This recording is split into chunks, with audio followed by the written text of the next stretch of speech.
Nabuwal din po sa resa dito. Kuta muna natin yung mga ampalaya.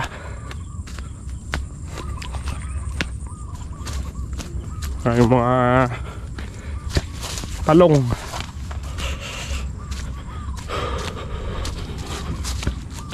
Sa mga talong napapabugtong hininga na lang ako.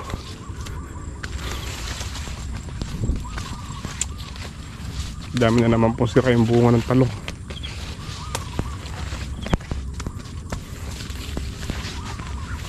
Puro dahon. Walang matinong bunga. Maliit pa pong ganun na tinutusok na.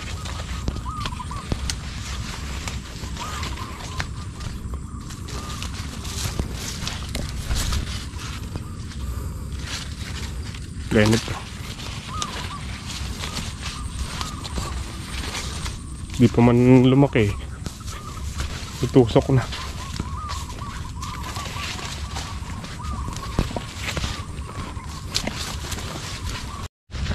Bali, pitas po ng talong bukas saka yung ampalaya. Pitas ulit. Sa talong, ewan ko kung makakakuha tayo ng matino.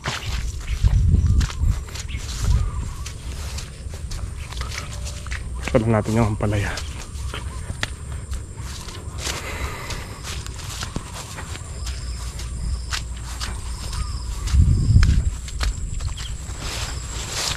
Ampalaya, umaakit yung ano, nagkakadila. Ay, na ano to,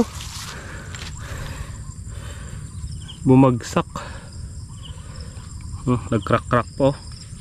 Laki. Tsaka muna. Bukas na sa bundle ka na. Makakasama.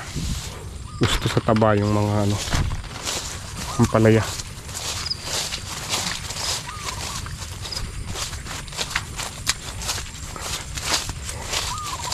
Ito, laki nito.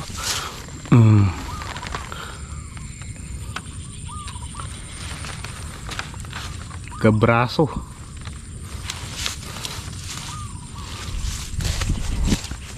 Solid yung mga bunga.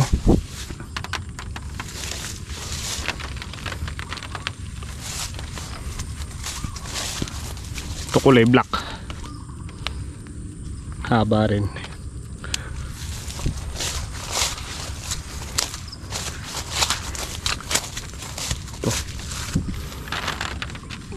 Ito medyo maikli. Medyo maikli ng konti. Di kagaya ng mga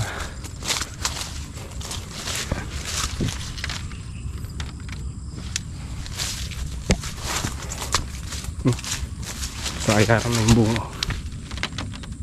Lalaki.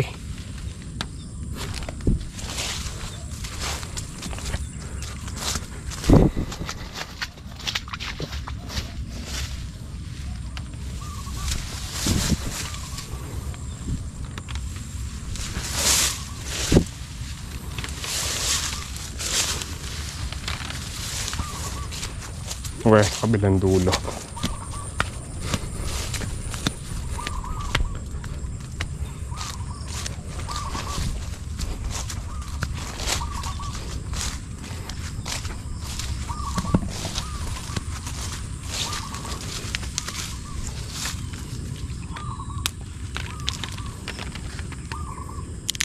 Nadali ito ng putakti. Ito, lalaki nito. Ano po? Pa.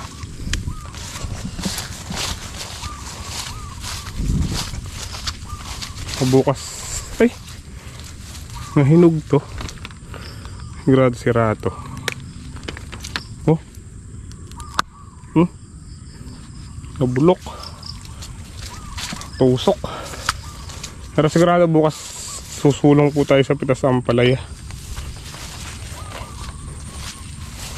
Nakaraan nakaano lang 20 kilos.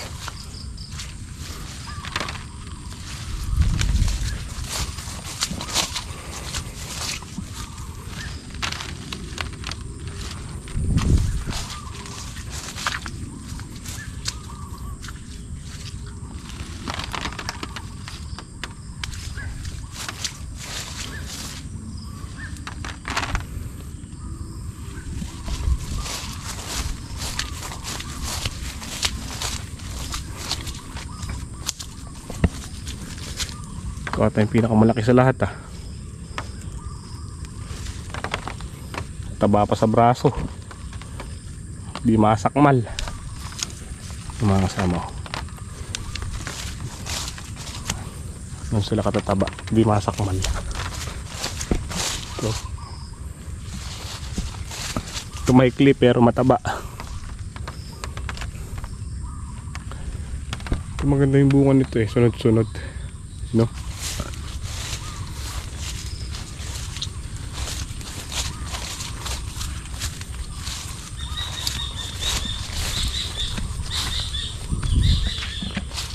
Ay, sa dulo. Ito po yung hulip eh. May bunga madalang oh. Tapos yung bunga po nila ano, dark green. Dito madalang ang bunga. Madalang tong bunga nitong gawin dito.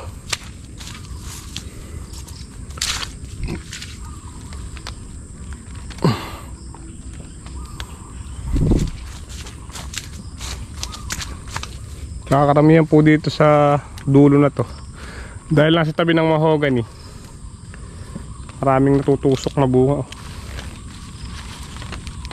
Dalawa na kagad yung nakuha ko dito.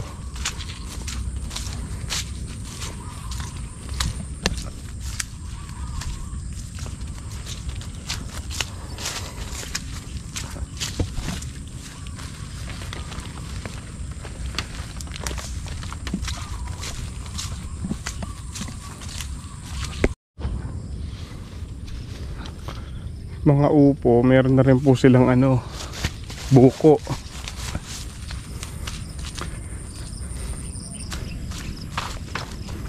Yung upo, walang problema sa kanila yung laging umuulan eh.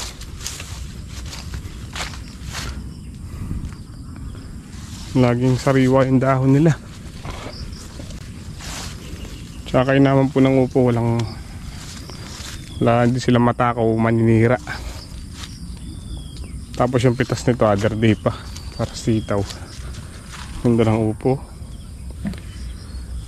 Ito dati yung pinakapangit, ngayon ito yung pinakamaganda. Upo.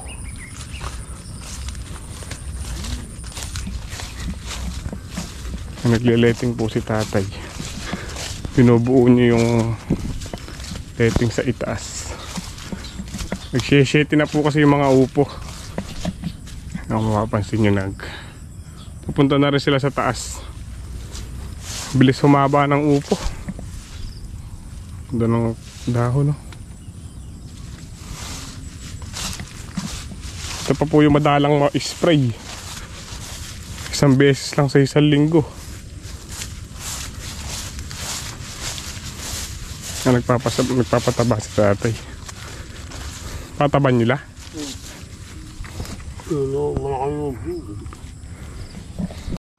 Pakita natin yung mga buko ng upo eh, no? Yun o, ganda.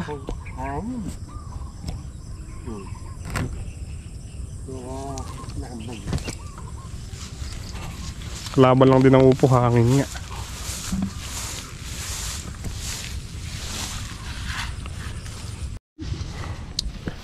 Isang kalaban pa nga po pala nitong upo, mga paniki, kabag sa Kapampangan. Kabag kung tawagin po namin mga Kapampangan. Kinakagat po nila yung bunga na nakasabit sa gabi. Doon nila kinakagat. Hindi naman po nila inuubos eh. Inaano lang nila. Kinakagat-kagat lang nila.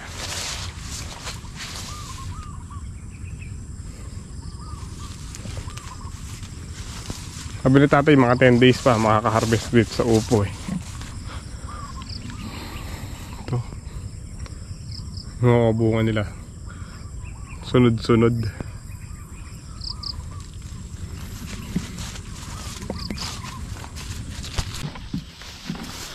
Mayroon pa mga kasama. Nakabas po tayo sa talong.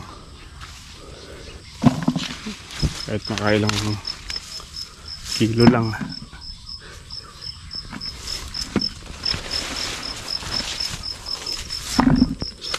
May napitas kahapon eh.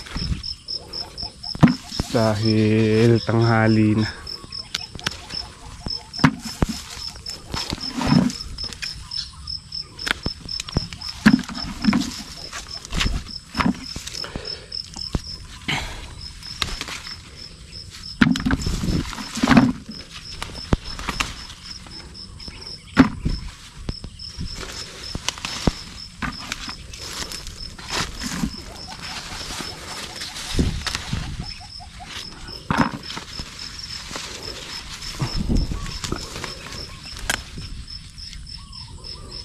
sira.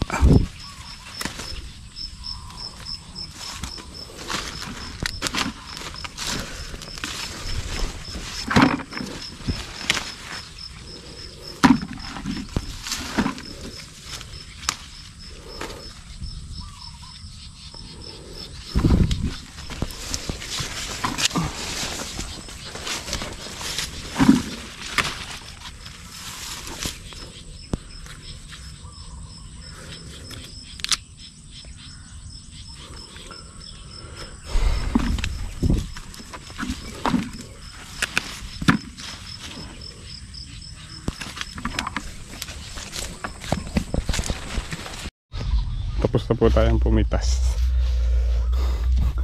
Ito, konti lang. Kaysa naman po sa gumulang, sayang naman. Magiging ano lang, magiging binhi.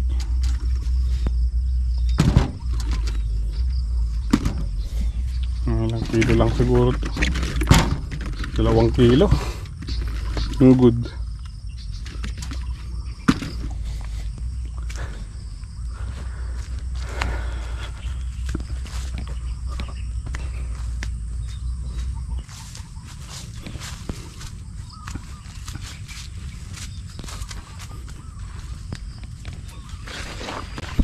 Daming bunga na papaya na to.